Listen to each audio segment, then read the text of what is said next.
কিয়ামত পর্যন্ত চ্যালেঞ্জ। যারা বলে মাজারে যাওয়ার পরে মাজারে সিন্নি খাওয়া হারাম, তাবারুক খাওয়া হারাম, মাজারে পড়া মুরগি খাওয়া হারাম, বিরিয়ানি খাওয়া হারাম, মাজারের খাসি খাওয়া হারাম, জিলাপি খাওয়া হারাম, বিরিয়ানি খাওয়া হারাম, আমি তাকে বলতে চাই সারা জীবন তোমাকে চ্যালেঞ্জ থাকলো, কিয়ামতের সকাল পর্যন্ত একটা হাদিস দেখা। আবার ওই বাটপার ওই ইয়াসিন নামক একটা ভণ্ড, সেই ভণ্ডটা বলছে যে কোনো মানুষ এমন একটা জায়গায় গেছে, তার কাছে কোনো খাবার নেই, কোনো পানি নেই, দুইটা খাবার পাত্র দিয়েছে। একটা হলো পীরের দরবারে আপনার কোনো ব্যক্তি হয়তো কোনো মিষ্টি দিয়েছে, ফাতিহা করেছে, খাসি নিয়ে গেছে, সেটাকে জবাই করেছে, তাবারুক করেছে, ফাতিহা করেছে, ফাতিহা করার পরে মানুষজনদেরকে বন্টন করছে। বলছে ওই খাবারটা একটা পাত্রের মধ্যে রেখেছে, আর একটা পাত্রে কি রেখেছে? খিনজিরের গোস্ত। খিনজির, খিনজির বোঝেন? বাংলা কথা, শুয়োরের গোস্ত। কিসের গোস্ত? শুয়োরের গোস্ত। শুয়োরের গোস্ত কো হারাম না হালাল? বলছে এক পাত্রে রাখা আছে মাজারের সিন্নি রাখা আছে, মাজারের তাবারুক এক পাত্রে রাখা আছে, অপর পাত্রে রাখা আছে খিনজিরের গোস্ত, শুয়োরের গোস্ত রাখা আছে। এইবার ও বদমাইশটা বলতেছে বাটপাটটা, যদি তোমার খাবার ইচ্ছা হয়, তোমার যদি মনে হয় আমি ওই খাবারটা খাবো, তাহলে জান বাঁচানোর জন্য তুমি কোনটা খাবে? তা বলছে তুমি ওই মাজারের খাবারটা নয়, তুমি খিনজিরের গোস্তটা খাও। ফতোয়া শুনবেন মোবাইলে। এই বাটপাটটা বলছে যদি খেতে হয় তো জান বাঁচানোর জন্য এই খিনজিরের গোস্ত খাও। কেন? বলছে ওই গোস্ত খাওয়া যাবে না, ওই গোস্ত খাওয়া হলো হারাম। আচ্ছা হক কথা বলবেন তো? আমি আগেই বলেছি হক কথা বলুন। আপনার এই হুগলি জেলাতে পীরের দরবার নাই? কি নাম বলুন তো একটা দরবারের? এই দেখো নাই। আচ্ছা বলুন, ফুরফুর আপনারা জান না দরবার? বেশ, হক কথা বলবেন। আমি বলেছি আগে হক কথা বলেন, অন্তত 2 ঘন্টা হক কথা বলেন। আমার চলে যাওয়ার পর যা বলেন, আমার সামনে 2 ঘন্টা হক কথা বলেন।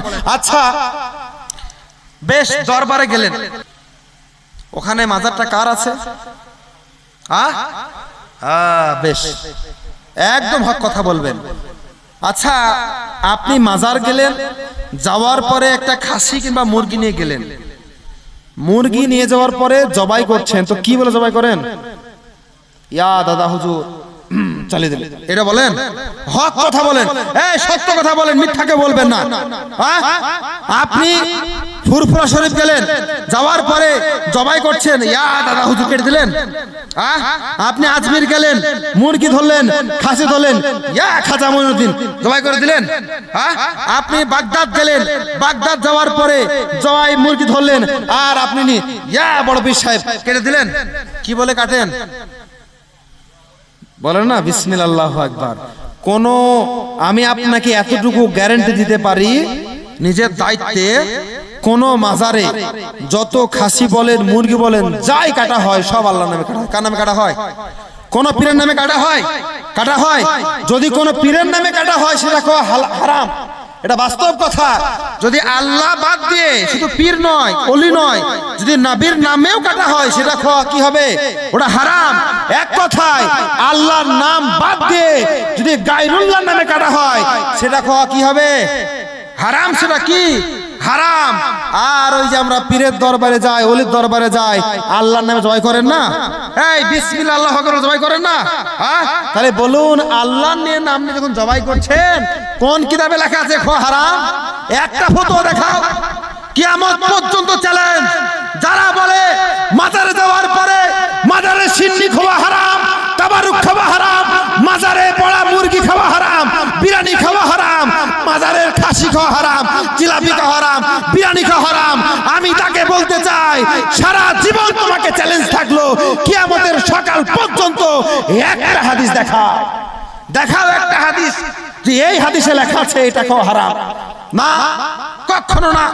এই পারে মুসলমান, আমরা আউলির দরবার যাই, খাসি কাটি, মুরগি কাটি, তাবারুক করি, যাই করি, কার নামে করি? এই কার নামে করি? আল্লাহর নামে করি না? মুরগি জবাই করি, কার নামে করি? আল্লাহর নামে করি না? খাসি জবাই করি, কার নামে করি? আল্লাহর নামে করি না?